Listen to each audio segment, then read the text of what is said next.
Hello there everyone, it is TIJ and welcome to another Football Manager 2019 Team Guide. And today it's the term of Everton, and today we're going to be talking about Everton's squad, the transfers and the players that they've brought in, Everton's dynamics, training and tactics, finally followed by some future transfers that you could bring in to the club.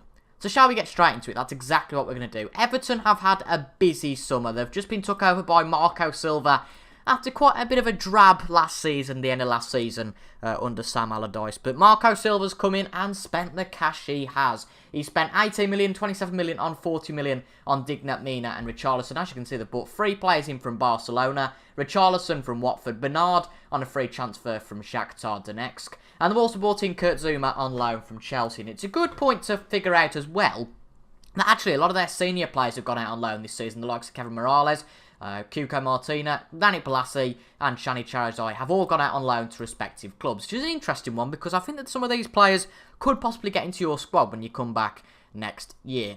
But looking at the squad first off, there are some really good players. The key player in Everton's squad apparently is Bernard, which is a player, whisper it quietly, I've never heard of him. And apparently he's coming for free from Shakhtar Donetsk. He seems to be a decent player with plenty of experience. 25-year-old, goes down the left and will probably be, the best left midfielder. Richarlison and Sigurdsson are the only players that play there, and actually, Richarlison and Sigurdsson are probably better on the right wing and centre attacking midfield, respectively. So I can see why Bernard is a very important player and pivotal player for Everton. Their hot prospect is Mason Holgate, which I do agree with, but they've still got 2 Englishmen as their captains, which leads us on to dynamics. Now, in terms of the hierarchy, they've got 3 very experienced players as their team leaders. Leighton Baines, Phil Jagielka and Seamus Coleman. Completely expected with Baines and Jagielka as the captain and vice-captain. But Seamus Coleman, another player who's been at the club for a long while, as you can see, all 3 of these part of the core social group. Now, Idrissa Gueye is, I didn't realise how old Idrissa Gueye was, and in fact, he hasn't been at Everton so long, but he's already made himself as a highly influential player. It's very interesting to see. Walcott's there because of experience, which I think is the same to say for McCarthy, even though he is transfer listed. That's a very odd one. Perhaps you could alter that one, but he has got a broken lower leg, so you won't be selling him anytime soon. Sigurdsson, Pickford and Stecklenburg also make up that highly influential group, but dynamics is something that can change very quickly depending on who you sell and who comes into the club, etc. But just bear in mind, I think Baines and Jagielka specifically, I think Coleman's got a lot more time on his side, being 29. But Jagielka is 35 and Baines is 33. So they haven't got the most time on the side. As it says on the feedback of the assistant manager, I presume Sousa is. Should they retire soon, we'll sorely miss the leadership of those 2, which is absolutely right. But I think over time you can bring players into the club, the likes of Idrissa Gueye and the likes of Walcott, who can perhaps replace them as team leaders. And also Pickford, who could be pivotal in the next few years for Everton. So as long as you handle the departure of Baines and Jagielka well, there is going to be a bit of a shift in terms of the captain and vice-captain leaving. But as long as you handle that fairly decently, you should be alright. Next, we move on to the tactics, which I have picked for this one, the ever-popular Gegenpress. This year, Gegenpress seems to really be a popular one, and it works with most teams, actually, and Everton are another one to add to the list. We seem, though, to have a lot of fullbacks this year, which like the wing-back support option. I think the wing-back automatic is probably a better option, because they can get back and come forward as needs be. But the Gegenpress tactic does rely on complete wing-backs, although that I don't know how to pronounce his name, and Seamus Coleman aren't really the best at complete wing-backs, so I'd put them on wing-backs as opposed to complete wing-backs. It won't hurt, and we've got Zouma, who's on loan from Chelsea, and Michael Keane in the centre-back positions, but Jagielka could come in as well as Mason Holgate, who is the prospect, but Jagielka's always a solid centre-back, but really potentially only for the next 12 months, because Jagielka is still going to start to fall off at the ripe age of 35. He's only valued at less than £1 million now, so I think possibly he might be someone who just leaves the club after a fantastic 12-year spell at Everton after joining from Sheffield United 12 years ago. But that's the back 4. We've got Schneiderlin and Davis in the middle. It's quite nice that we've got a bit of depth in the midfield as well. We've got Andre Gomez, who's on loan from Barcelona, who can potentially come in. A 25-year-old who potentially Everton could sign at the end of that deal, because it looks like he's not really playing much for Barcelona. If we look at his career stats, he's played 16 last year, but not a hell of a lot. And for him to go on loan to Everton, it clearly seems that he's not playing much for the Barcelona.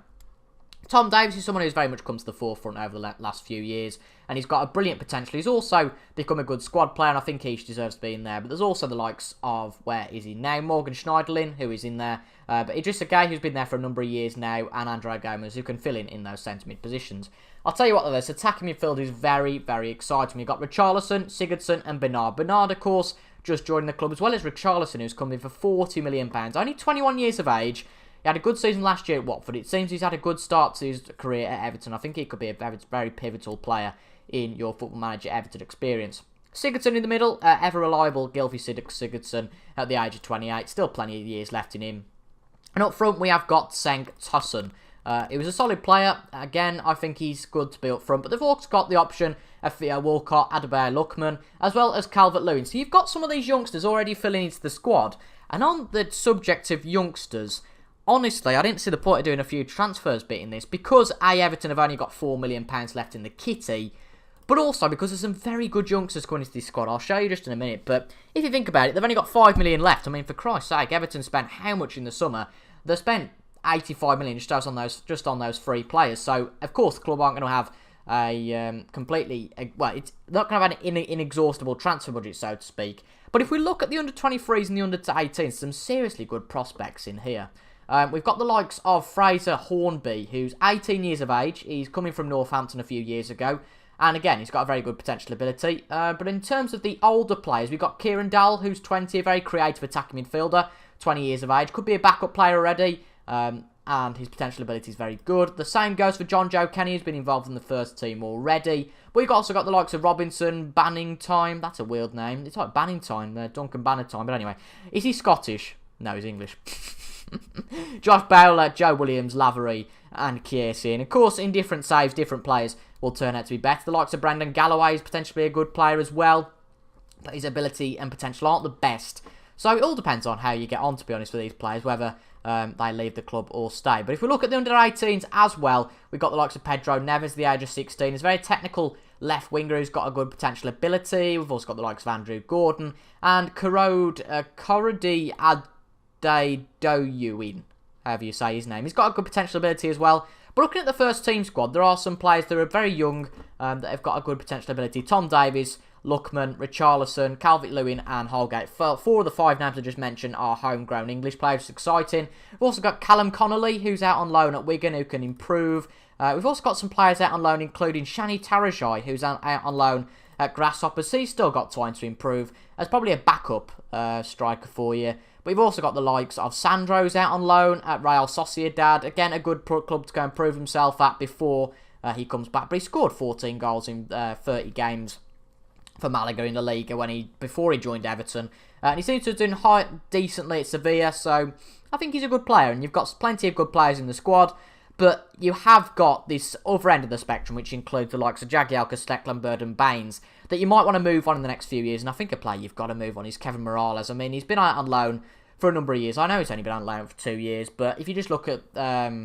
actually, he's played quite a few games in that 2016-17 season, but he's very much a backup player now, Morales. He's a decent player, but is he really going to get in on those left or right wings instead of Richarlison or Bernard? I very much doubt it, because Theo Walcott is that replacement, because he's just better than Morales, hands down. And also, Walcott's another opportunity for a player that you can play up front. Just a quick look at the training. I haven't actually looked at training yet, because I've only just got the game, but I think that work rate's going to be crucial. I don't think you have much problem in this team, because you've got a lot of players above work rates of 15. Looking down the bottom of that list, you've got the likes of Bernard and Pickford, who, if they don't do very well in training, you can always go into the training centre, criticise their form, which will show up somewhere here, and they should have a good reaction to it, depending on whether their determination is good. Which Pickford's is half decent, Bernard's is half decent as well, but the likes of these players down here have got quite poor determination, which is a little bit worrying, but you've got a very good base squad at Everton. But that's going to be it, folks, for today's team guides. I didn't think there was much point talking about future transfers, because there's some very good youth prospects. And we've only 5 million left in the kitty. Is it really realistic for Everton to go and sign in players? But if you have got any transfer recommendations for Everton, feel free to leave those down in the comments. And I hope you guys have enjoyed and it's been effective, this video, giving you some information on the squad, the transfers that have come into the club, the dynamics, training and tactics that I would use for Everton. So I hope you guys have enjoyed. I've been TIJ, and I'll see you guys whenever you watch one of my next videos. Thank you so much for watching, folks, and I'll see you guys later. Goodbye.